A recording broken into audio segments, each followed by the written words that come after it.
আজকে আরেকটা নতুন রেসিপি নিয়ে তোমাদের সামনে হাজির হয়ে গেছি। এটা হলো পনিরের রেসিপি।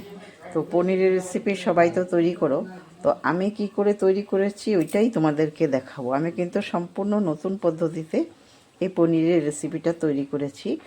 তো ঘরে থাকা জিনিসগুলো দিয়ে হয়ে যায়, বাইরের জিনিস লাগবে না। তোমার ঘরে থাকে এগুলো, আমাদের ঘরে সাধারণত এগুলো জিনিস থাকে। তো কিভাবে তৈরি করেছি সম্পূর্ণ ভিডিওটা দেখলে তারপরে বুঝতে পারবে, কেউ টেনে দেখবে না। আর যারা ইউটিউব থেকে দেখছো এখনও আমার চ্যানেলটা সাবস্ক্রাইব করোনি, তারা অবশ্যই আমার চ্যানেলটা সাবস্ক্রাইব করে পাশে থাকা বেল আইকনটা প্রেস করে দেবে। আর লাইক শেয়ার কমেন্ট অবশ্যই করবে। আর যারা ফেসবুক থেকে দেখছো অবশ্যই ফলো বাটনটা প্রেস করে আমার পাশে থাকবে। আর লাইক শেয়ার কমেন্ট অবশ্যই করবে, শেয়ার একটু বেশি করবে, কারণ আমারটা দেখে যেন অন্যরাও তৈরি করে নিতে পারে। তো চলো বেশি কথা না বলে আমরা মূল ভিডিওতে চলে যাই। কি করে তৈরি করেছি সেটা দেখাবো, সম্পূর্ণ ভিডিওটা দেখার অনুরোধ রইল। রেসিপিটা তৈরি করার জন্য কিছু পনির নিয়ে নিয়েছি। পনিরের মধ্যে আমি একটু কর্নফ্লাওয়ার দিয়ে দেবো, বেশি না কিন্তু একটু দিতে হবে। এই কর্নফ্লাওয়ারগুলো দিয়ে মেখে নেব আমি।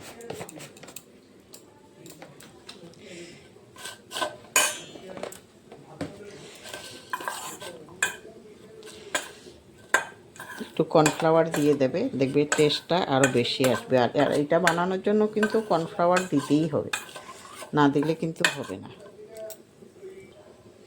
তেল গরম হয়ে গেছে, এখন আমি পনিরগুলো ভেজে নেব। একটু কর্নফ্লাওয়ার দিয়ে মাখা পনিরগুলো একটু ভেজে নিচ্ছি।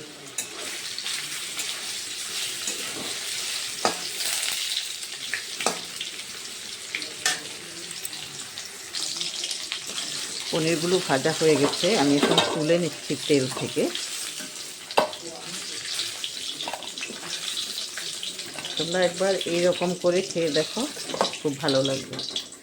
এখন ওই তেলের মধ্যে আমি দিয়ে দিচ্ছি পেঁয়াজ। কিভাবে কেটেছি দেখো, এই দেখো আমি তোমাদেরকে দেখাচ্ছি পেঁয়াজ কাটাটা।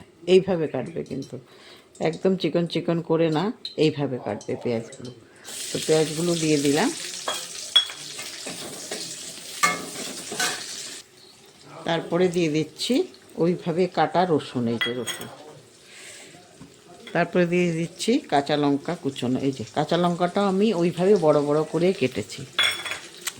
তারপরে এখন দিয়ে দিচ্ছি এই যে ক্যাপসিকামগুলো আমি বড় করে কেটেছি। সেগুলোকে অত একটা ফ্রাই করতে হবে না, একটু হালকা ফ্রাই করলেই হয়ে যাবে। এখন দিয়ে দিচ্ছি টমেটো, এই যে টমেটো ওই একই রকম করে কেটেছি, সাইজটা একই রকম। তোমার পেঁয়াজ আর ক্যাপসিকাম যেইভাবে কেটেছি, টমেটোটাও এইভাবে কেটেছি। এখন দিয়ে দিচ্ছি তোমার সামান্য জিরে গুঁড়ো, সামান্য হলুদ গুঁড়ো পরিমাণ মতো, আর একটু আদার গুঁড়ো। আদা তোমরা এমনি কুচি করে দিলেও দিতে পারো, আমি আদার গুঁড়ো দিচ্ছি সামান্য। তারপরে দিয়ে দিচ্ছি নুনটা তোমাদের পরিমাণ মতো দিবে। আর দিয়ে দিচ্ছি একটু কাশ্মীরি লঙ্কার গুঁড়ো। এটাই মশলা, আর কিচ্ছু মশলা লাগবে না। মশলাগুলো দেওয়ার পরও একটু আমি কষিয়ে নিচ্ছি, বেশি কিন্তু কষাইতে হবে না, বেশি কষাইলে কিন্তু ভালো হবে না।